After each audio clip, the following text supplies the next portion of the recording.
Hey there, welcome back to Occupy Democrats. And as we all know, Donald Trump has a real proficiency for lying. Matter of fact, it's just sort of like breathing for him.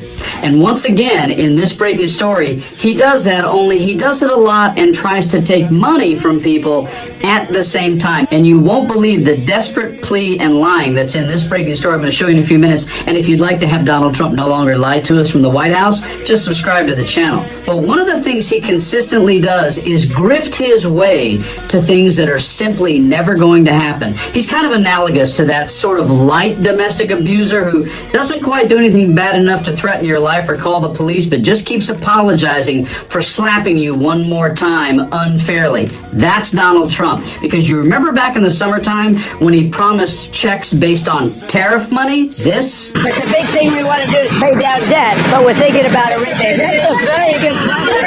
We're thinking about a rebate because we have so much money coming in from tariffs that a little rebate for people of a certain income level might be very nice. And that led into the $2,000 he's going to give you just now in November. Here. Donald Trump posted that he wants to give a dividend. He wants the federal government to use some of the money that they've taken in from tariffs and give a dividend of at least $2,000 a person, not including high-income people, will be paid to everyone.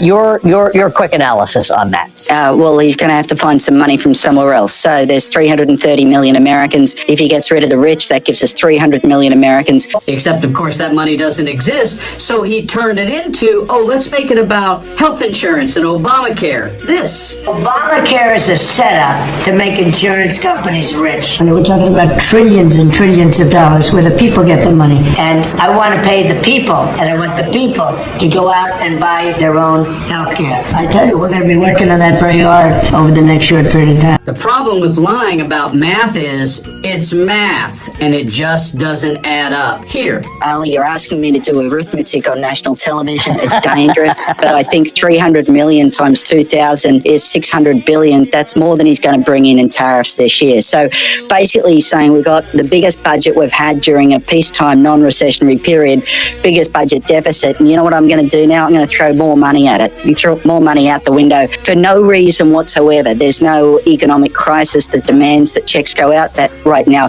If he's worried that his tariffs are hurting the cost of living for Americans, here's a simple solution. Stop him. Yes, and in this breaking story, just stop him is the way to go. But look at the email that just got exposed that he sent, telling people here at the end of the year, oh my God, stop communism and send me money. I am not joking. Your head is going to explode. Check this breaking story out right here. Breaking news. Trump mocked for demanding fans send him money, quote, in the next hour before Dems steal it. President Donald Trump is now asking his supporters to donate money by implying Democrats could steal future, quote, tariff rebate checks and give them to undocumented immigrants. Liberal group Midas Touch initially reported on the email, which told supporters, in quotes, here are 3 reasons I need you, in all caps, to stop the boil now before my end-of-year fundraising deadline. The email went on to suggest that Trump wanted to send $2,000 checks to workers using revenue generated from his tariffs, though he claimed Democrats plan to, quote, send your check to illegals if you don't respond in the next hour.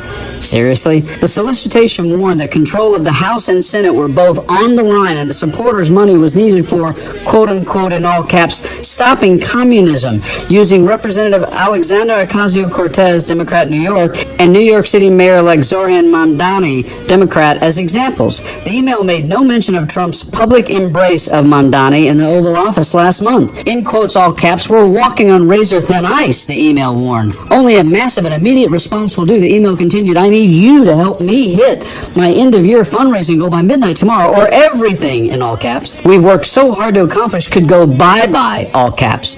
Trump's email attracted a wave of mockery on social media. Ex-account Patriot Takes quipped that the president's email scams keep getting weirder, while another ex-user commented that Trump was, quote, the ultimate grifter. Damn, I don't want my tariff rebate check going to an illegal investment banker, James Chanos sarcastically tweeted. To call Donald Trump a professional con man, a professional liar, a professional grifter, I could just keep going. None of those actually really codify or couch him properly. He is an absolute stone cold crook with the most powerful job in the world. And it isn't going to stop. And the tragedy, I think, for me, is I come from a part of this country that is very MAGA oriented. I come from the red state of Tennessee. And the truth of the matter is, whether it's racism that causes people to do it, or bigotry, or just white Christian nationalism, it doesn't make any difference. All Donald Trump continues to do is get people, millions and millions of Americans, to vote against what would be better for their lives. And that is a disgusting tragedy. You guys like and share the video, and stay frosty.